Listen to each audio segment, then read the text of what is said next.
இன்னைக்கு நாம ஒரு செம இன்ட்ரெஸ்டிங்கான விஷயத்தை பத்தி பேச போறோம். பைபிள்ல பல அதிசயங்களும் மர்மங்களும் இருக்கு. அதுல ரொம்ப ஆச்சரியமான ஒன்றா இருக்கிறது தான் பிகெமோத்.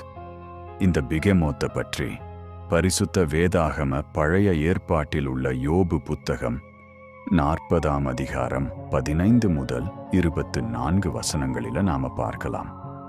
கர்த்தர் யோபுவிடம் பேசும்போது தான் படைச்ச மகத்துவத்தை எடுத்து காட்டுகிறார். அந்த பட்டியலில ஒண்ணுதான் பிகெமோத்.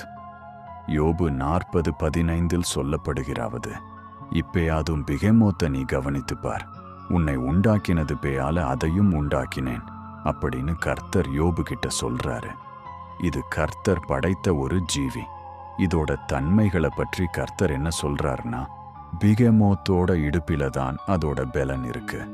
அதனுடைய வீரியம் அதன் வயிற்றின் நரம்புகளிலும், அதன் வால் கேதுரு மரம் போல நீளமாகவும், அதன் இடுப்பு நரம்புகள் ஒன்றோடு ஒன்று பின்னிக் கொண்டிருக்கிறது.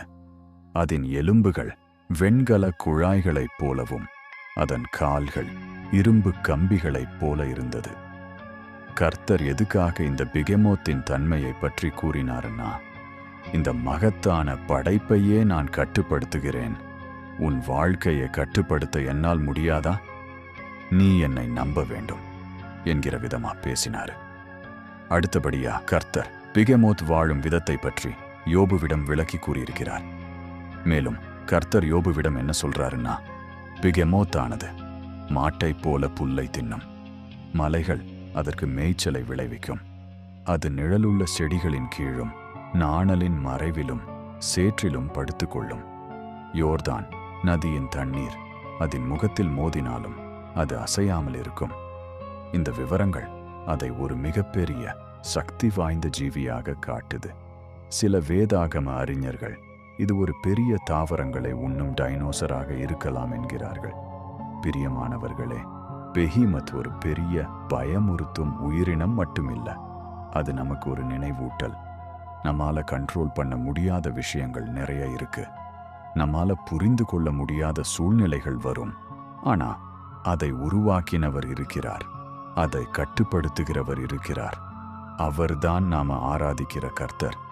இன்னைக்கு உங்கள் வாழ்க்கையில பெஹெமோத் மாதிரி தோன்றும். பிரச்சனை ஏதாவது இருக்கா?